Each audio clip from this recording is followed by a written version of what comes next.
ሰላም የአባቴ ብሩካን እንዴት ናችሁ? የመስፍን ቤተሰቦች ሰላም ናችሁ? ሰላም ለእናንተ ይሁን፣ ሰላም ይብዛላችሁ።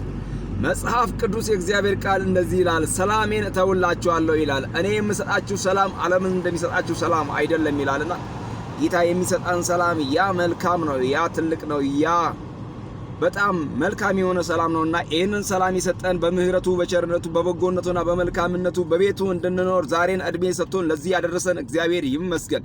ዛሬ 23 ነው 7ኛ ወር 2018 የእግዚአብሔር ምህረት የእግዚአብሔር ቸርነት የእግዚአብሔር በጎነትና መልካምነት የበዛለት መስፍን እንዲህ ይላል፣ መዳን በሌላ በማንም የለም፣ እንድንበት ዘንድ ከሰማይ በታች የተሰጠን ስም ኢየሱስ ነው።